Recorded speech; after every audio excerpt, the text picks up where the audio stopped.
Hello, and welcome back to MetalDisciple.com's Metalheads podcast. My name is George. And I'm Buke. And this is episode 3. So over the course of the last few weeks, we've slowly been gaining some listeners. Very slowly. Very few listeners. But we're getting there a little bit at a time. We're getting there, exactly. As long as someone's listening. The reporting that I look at to see how many people are listening to the podcast also tells me where in the world these listeners are. And for the first 2 episodes, everyone that was listening to this podcast was in the United States. Okay. This past week, we picked up a couple international listeners. That's cool. We had one listener from Canada, one listener from Mexico, and yesterday we picked up one from Sweden. He's probably more metal than you and I both. Probably. So, if you happen to listen to the last episode and you're from Canada, Mexico, or Sweden, hi. Yeah, hi. Thank you. Thanks for listening. Thanks for listening. Hope you're enjoying it. So, how are you this week? I'm okay. We touched on it last week. The addiction to vinyl Yes. is starting to Take hold. really take hold. It's like the vinyl plague. Yeah. I'm really hooked. Awesome. I took another trip back to Graveyard. our downtown rock and roll graveyard the other day, with the intention to not get anything. I just want to look. Yeah, I just want to touch them a little. I just want to smell the old vinyl. Yeah. Browse, peruse, and I walked away with 6 or 7 purchases to let you know that the addiction is really deep seated. I didn't text this the other day because I wanted to hold it for the podcast. I'm not a fan of these guys. I don't listen to these guys. I thought it would sound good on vinyl. I bought an Iron Butterfly record. Inagata-Davida? Yes. I've been looking at that one in the bin, and I'm like, I should get that. Just because. Inagata-Davida, Exactly. baby. Just because I thought on vinyl, that would sound awesome. Did it? And it did? Yeah. Yeah. It did. Oh, that's cool. So, what else did you get? I got Slayer, Seasons in the Abyss. Right on. That was sealed. I picked up Wrath by Lamb of God. Wrath, yeah. I picked up, I can't remember right now.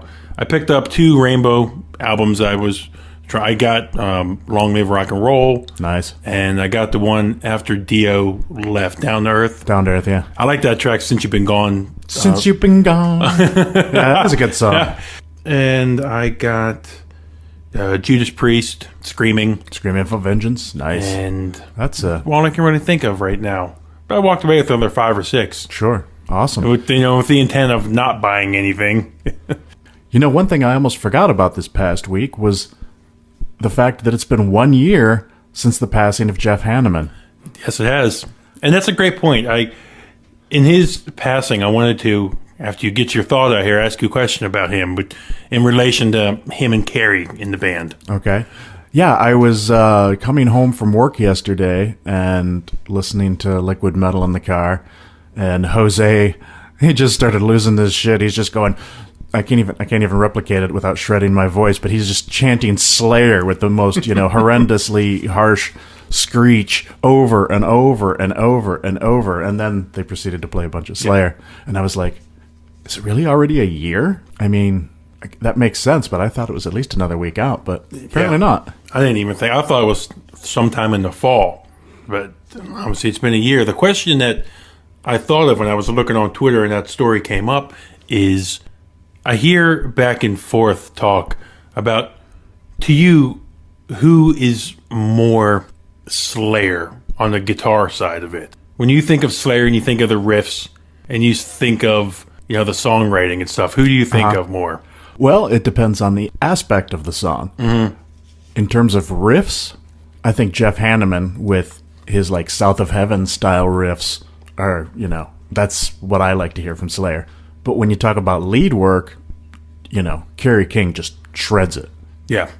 Okay. I just wanted to get your take on that because I hear, various opinions on that. Sure. Well, it takes both of those together to make an incredible Slayer. And of course, Tom and Drummer of the Week, whoever that might be. So last night, I found myself in a whirlwind, swept away, and suddenly at a Seven Dust show. Yes.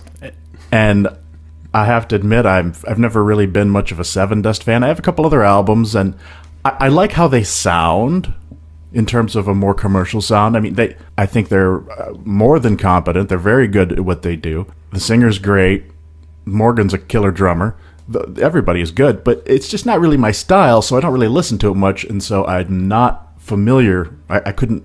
You couldn't pick a song. I remember when you first sent me that text yesterday, totally blindsided me that you're at a Seven Dust show, especially, given you and shows during the week sometimes, it makes for a long day, when you wake up early for work.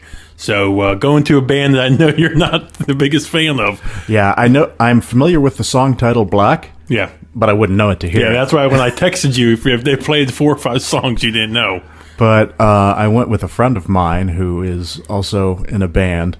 Because of him, we got a little bit of the rock star treatment. We didn't need a ticket. We walked in. The owner of the club ushered us in and, lifted the velvet rope. The velvet rope and let us in, and then took us to the bar and got us free beers. I'm like, I could get used to this. Yeah. So then, we got to watch the show. And at that point, I started texting Buke. I'm like, Buke is a huge Seven Dust fan. I've seen them 10, 12 times. And so I'm like, hey, let me just shoot him a text. Look at this. I'm at the Seven Dust show.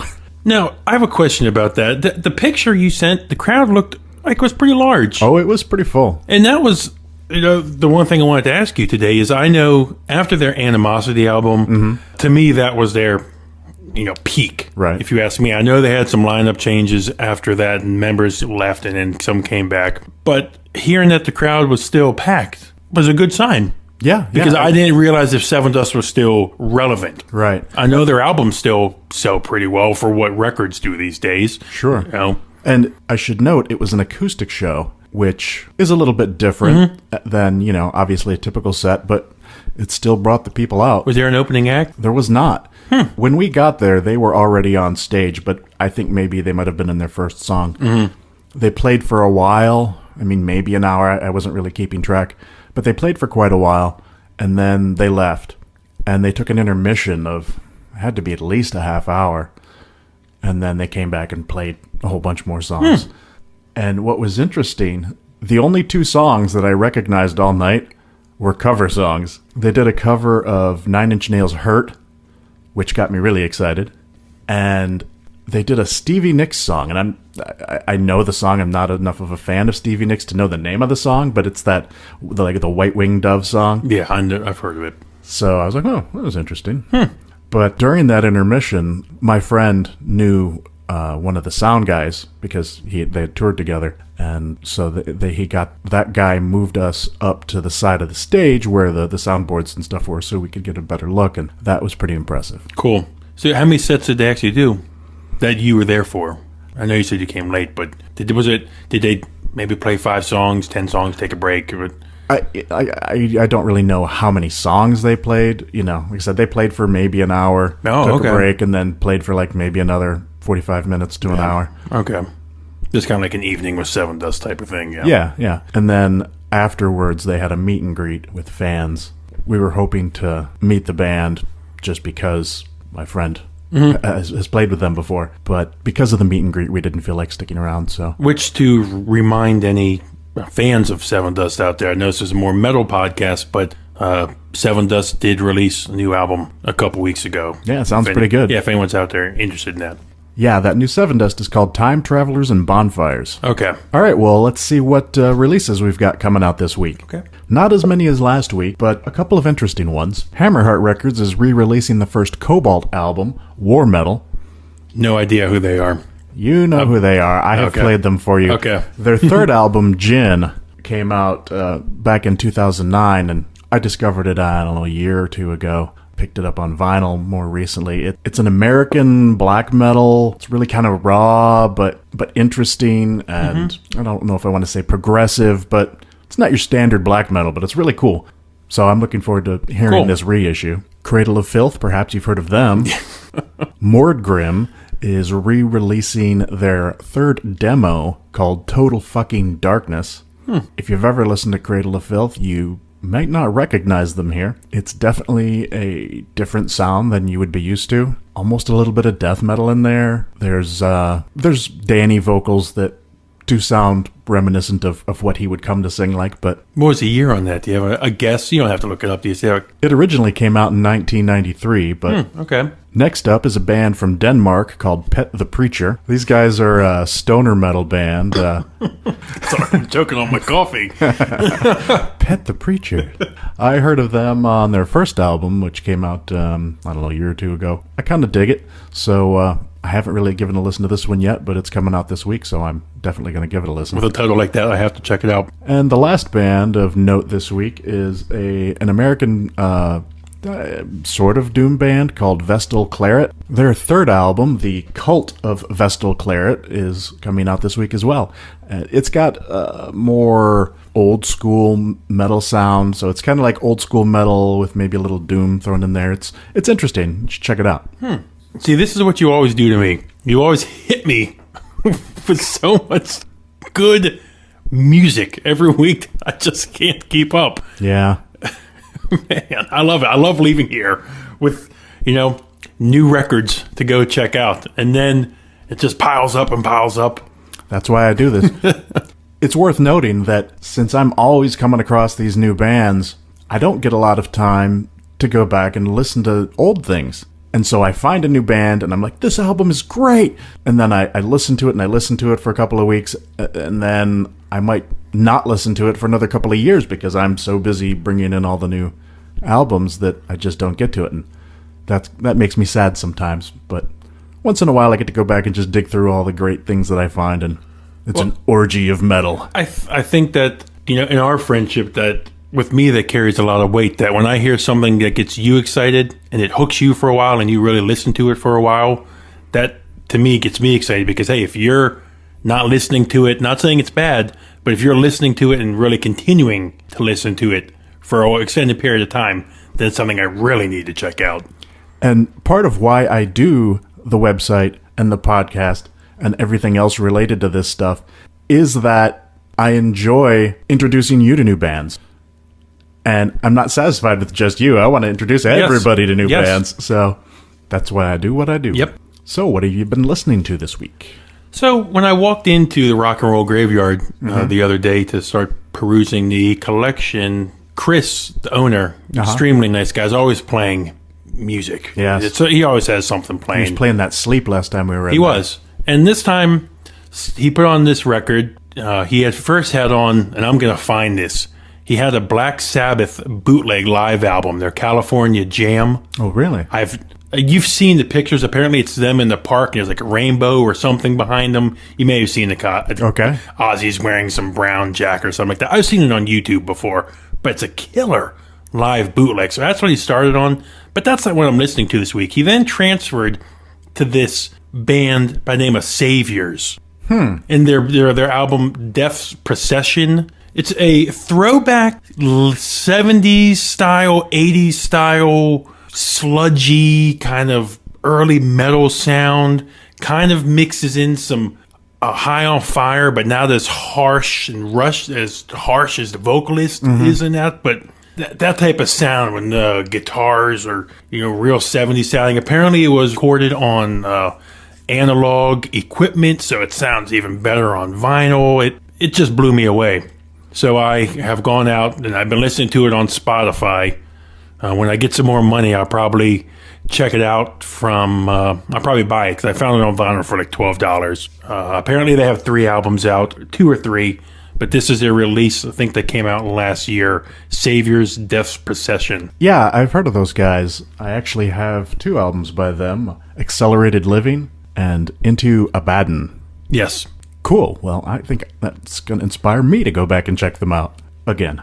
So for the last week or so, I've been really into this new band called Men Without Armies, featuring Brennan Dillon on guitar. Your review you posted online was excellent. Thank you. Excellent. I've been talking to Brennan a lot over the last couple of weeks, and he's a pretty interesting guy. He went to the Berklee College of Music. He was the rock guitarist of the year for the Los Angeles Music Awards. And let me tell you, he shreds. Wow. They're getting ready to release a 6-song self-titled EP I talked to Brendan this morning, actually, and he said it'll probably be out in the next month or so. I'll keep you posted on that. Brendan was kind enough to allow me to play a couple songs from the EP on this podcast today. So, without further ado, let's check out the track The Devil's Bride.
So can I ask you a question about him real quick? What got me in your review that you posted on the site this past week?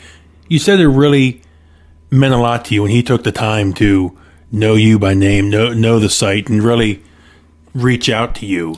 Yeah, so many people just send links to their album or even just put stuff in the mail. I just got a CD the other day in the mail. No promo sheet, no nothing, just a CD in an envelope. I'm like, well, thanks. What am I supposed to do with this? People just don't take the time to create a personal relationship with somebody that's going to be writing or speaking critically of their album. Does that make any sense? You want to build the best relationship with this person that you can so that they feel favorably towards you. It's almost like, walking into a restaurant, having the server or the waitress, treat you kindly, Yeah. And I get so much music, whether it's in the mail or downloads or whatever, that it's just dumped. It's just dumped on you. It's not personal. It's not, there was no time taken there. You were just a quick web address and email, boom, send it off. Yeah. Just like carpet bombing it. Send it out. Yep. Dear reviewer, here's our stuff. Please listen to it. Well, I get so many of those. How am I supposed to feel? I mean, I don't have time to even listen to all of them. So you're more likely going to get listened to and reviewed if you start a conversation with me than if you just dump some music on me and I may not even ever listen to it. So anyway, Brendan is really good about that. And because of that, I was interested to hear what he had going on. And when I listened to it, I loved it. The first song that I listened to, The Devil's Bride, very catchy song. It's not as heavy as a lot of the stuff that we listen to most of the time, but I'm a sucker for a good hook. And something about that hook was just, it gets stuck in my head. I love it. And when I listen to some of the other songs, like NYC, the first track on the EP, the guy's vocals just sound, it took me like a minute to figure out who it reminded me of. And I was like, this sounds like Chuck Billy. Like on like The Legacy or The New Order, early Testament. That clinched it for me. I definitely like these guys. I could tell you were excited in the video. We'll be closing out the show with another song from the EP called Metal Rain. So stick around at the end to make sure you give that a listen. Last week, we started a new segment where we talk about our favorite albums from a particular band. Last week, we did our top 3 favorites from Iron Maiden. I figure after doing that, we should really do our top 3 Judas Priest. What do you got for me? My number 3 is Defenders of the Faith. Nice. With tracks like Free Will Burning and Some Heads Are Gonna Roll. Some heads are gonna roll. Classic. Hello, the Sentinel. Yes. Also well covered by Machine Head. Extremely well covered. Yes. Number 2, Screaming for Vengeance. Screaming for vengeance. The title track. Yep. Just seals it up for me there. And number 1, if there's any doubt, British Steel. That's kind of where I figured you would go. That album, so I just getting it on vinyl a couple weeks ago, start to finish. In fact, when I saw them on tour the last time, they played that album. I think they played the first 6 tracks or something. Mm-hmm. Killer, Breaking the Law, Metal Gods. What's that? Rapid Fire's on there, right? Yeah. Killer.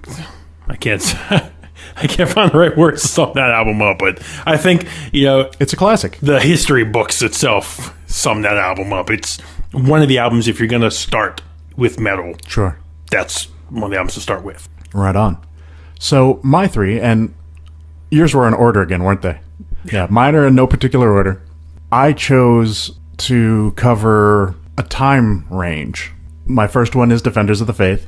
Why is that? That's because that was my first Priest album. Okay. I got it on cassette, shortly after it came out. And was that your first taste of hearing them?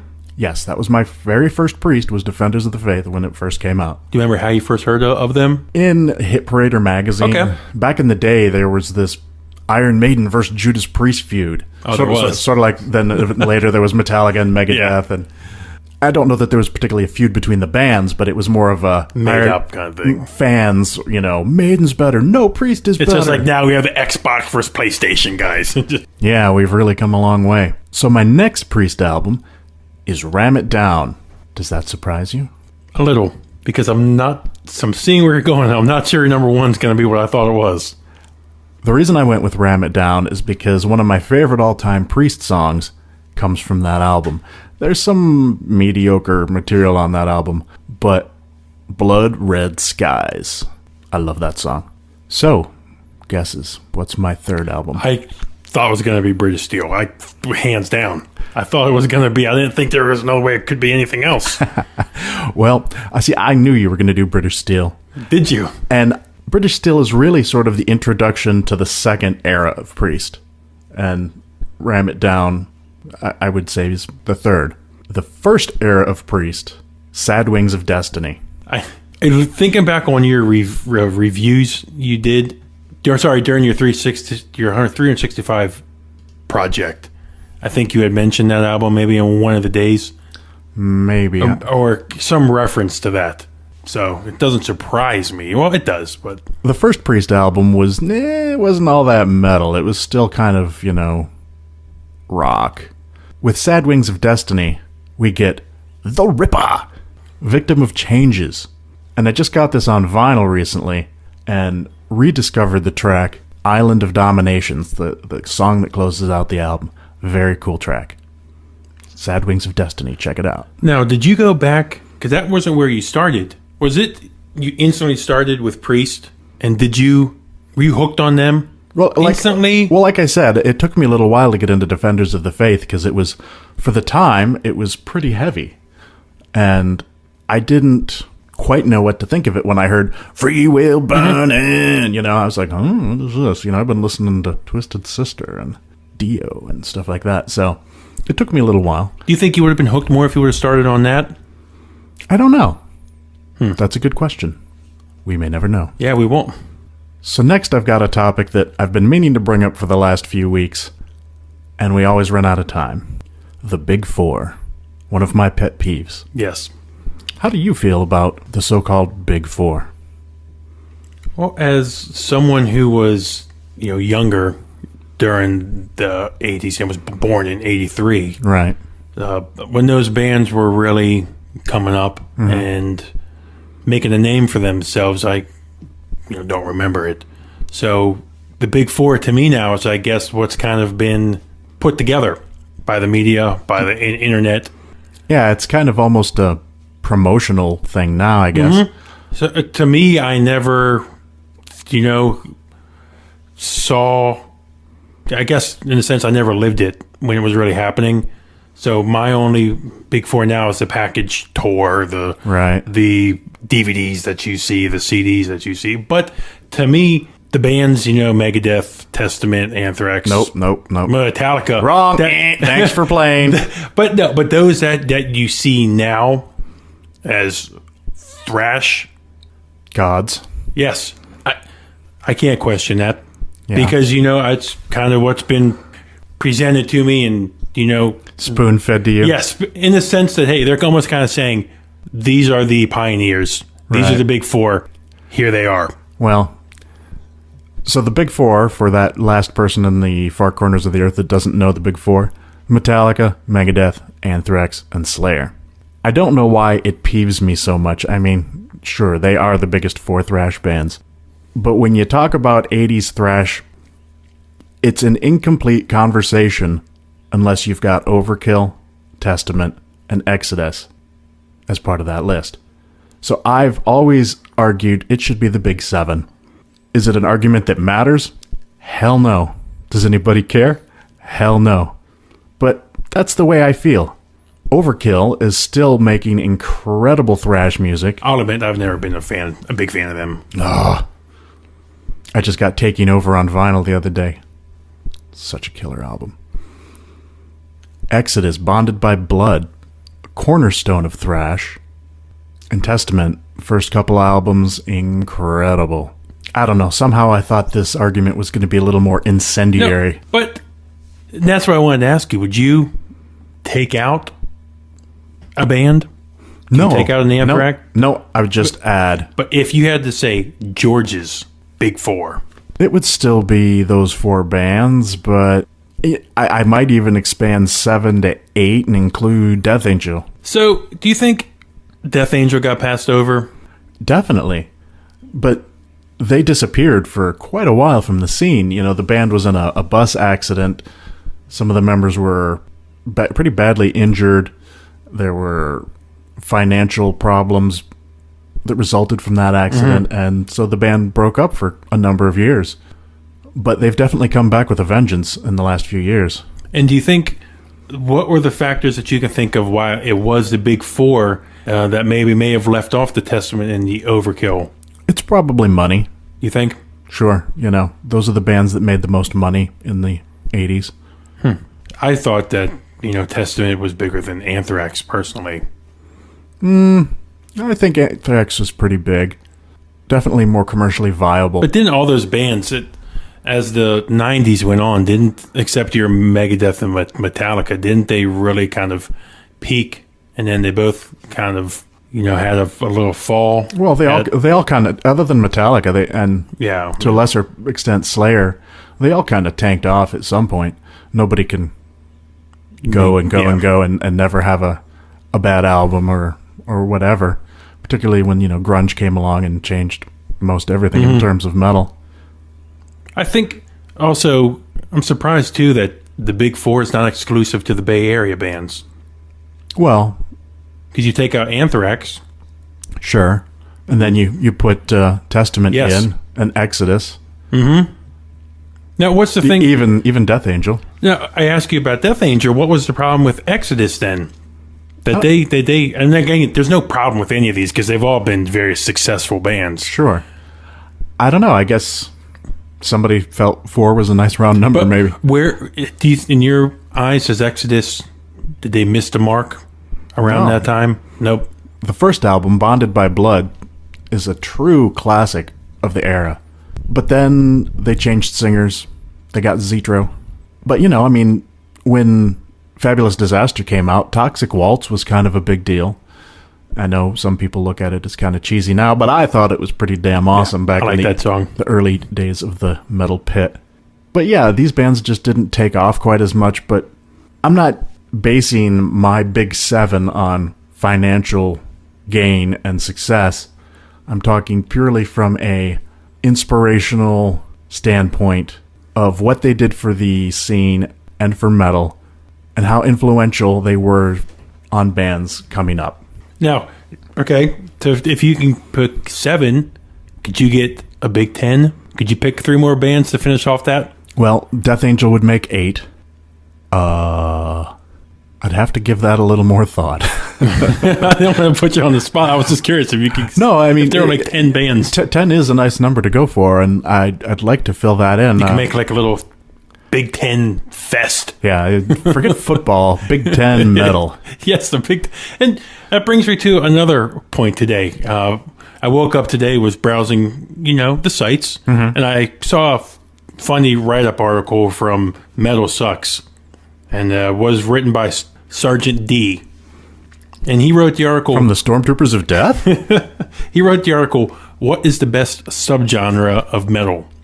And he, listed some genres here, like dinosaur metal, classic rock, thrash metal, old school death metal, melodic death metal, black metal, power metal, grindcore, neo-thrash, brutal death metal, proto-thrash. And he put new metal with solos. And then he put trendy hipster shit like Sun and Death Haven. I just quickly wanted to get your take on it. I know I'm putting you on the spot right now. Sure. But if you had to say, what is the best subgenre of metal?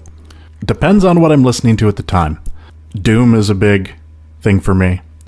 Black metal, death metal. Well, death metal used to be.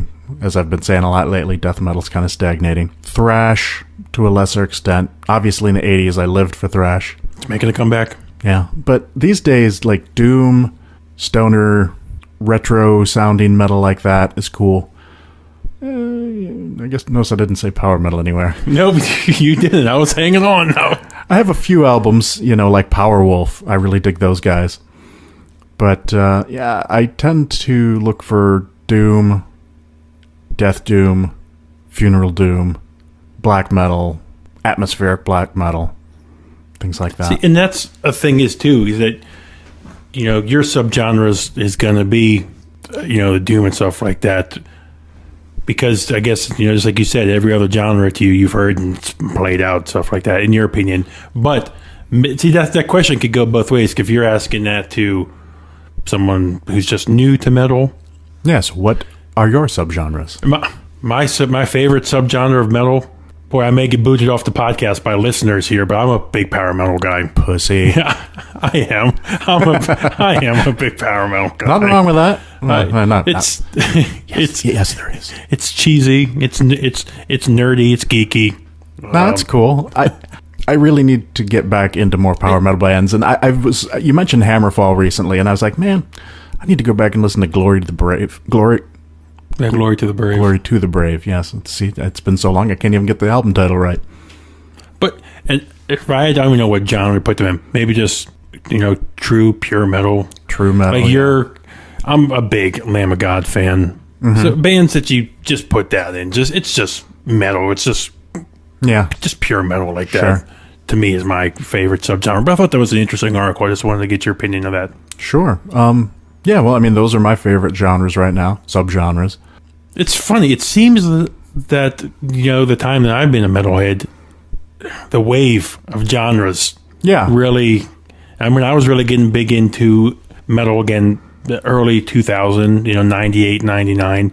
That's when you started seeing the melodic death metal bands. Oh, yeah, like really, At the Gates and stuff. Yes. In Flames was really new At the Gates album coming out. I'm not sure when, but... this year, I'm pretty sure, so can't wait for that. It's you see the wave of these subgenre bands. The subgenre, one band starts to make it big, and then you start to see that genre, I've noticed, really starts to take off. Yeah, it's all, even in metal, there's trends. Like you started to see Ghost. Yeah. The sound that Ghost put out, Ghost is blowing up.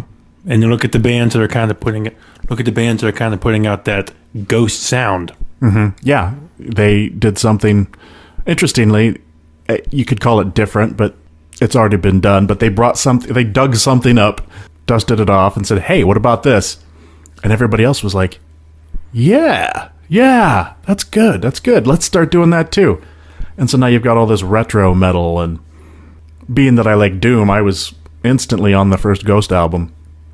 Unfortunately, that caught on so much that now there's a bunch of crappy bands doing the same thing. But who knows what the next trend will be. Mm-hmm. Yeah, it's interesting to see the genres, rise and fall, the subgenres of metal. Metal's always going to be here, but you see the subgenres of metal. What keeps us fresh, keeps us alive. Like, I remember, 4 or 5 years ago, Toxic Holocaust. Yeah. Then the thrash revival really gaining steam. Yeah, Municipal Waste. Bonded by Blood, the band, not the album. That Warbringer was kind of taking that sound. Warbringer, oh my God, yeah. Yeah, I remember you were really excited when you heard that. Their sounds kind of changed some, but that Evil. Yes, Evil. Sort of Metallica-ish, but really cool modern thrash. Mm-hmm.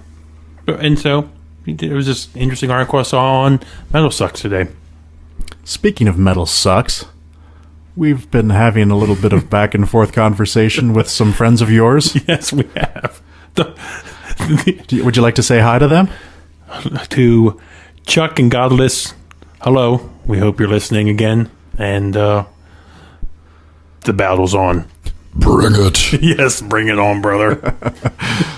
They mentioned Bolt Thrower. That earned a little extra respect for me.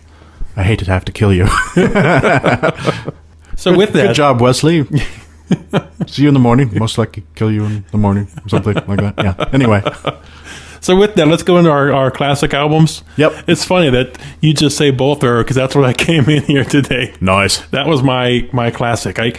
Their album For Victory. For Victory. Coming out on vinyl reissue end of the month, I believe. Yep. Was it released in 94? Okay. Classic Bolt Thrower. Oh, yeah. That's definitely my favorite. It's, death metal.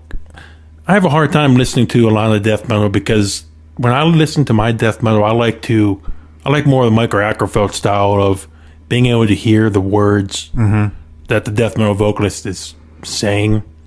Enunciation. And that's it. Exactly. And instead of just, yeah. I just said 3 sentences. Exactly. And even when you're reading the lyrics, you look at it, you're like, is this hieroglyphics? Yeah, well, if you're reading the lyrics and listening to the vocals and you still can't make out a single word, there's a problem. Because they're not really saying those words. Whatever. So this Bolt Thrower album, to me, is just a classic death metal album. Bolt Thrower has a very unique and identifiable sound. Bolt Thrower comes on the radio, you don't even have to hear any singing. You hear some of that riffage and you're like, dude, Bolt Thrower. You once described Bolt Thrower to me. We were at a Landmine Marathon show when we saw Warbringer. And it's funny with, the first couple albums from Bolt Thrower being released by Games Workshop. You have that Warhammer 40K reference to Space Marines. And you said this description to me, and it rings so true. You said, if you picture that slow rolling tank, chugging across the battlefield, just slowly just crushing all. That's kind of the sound that Bolt Thrower is. That's the Bolt Thrower sound.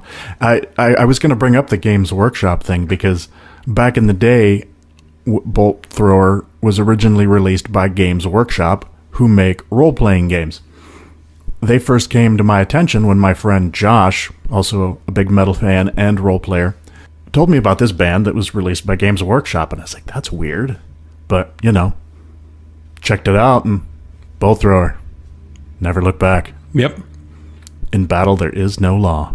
My album this week, my classic if you will, is the third album from Rotting Christ, Triarchy of the Lost Lovers. This album came out in 1996, so technically it's not quite a classic yet. It's only 18 years old. But the band has been around for over 20 years, so I'm grandfathering the album in. First two albums, they started off as a real black metal band, really raw and evil, and they evolved relatively quickly into something I like to think is unique. And by their third album, Triarchy of the Lost Lovers, the music was a little more, it was slower, melodic, not in a like pretty melodic sort of way, but it wasn't very black metal sounding, yet the vocals were still quite harsh in a pseudo black metal sort of way. It's kind of hard to describe. I mean, it wasn't death metal, it wasn't it was a little, maybe it was. They were really harsh anyway. And at the time when I first bought the album, I bought it when it first came out. I believe I picked it up back at that old store that we used to go to, Record and Tape Traders, back when they were in business.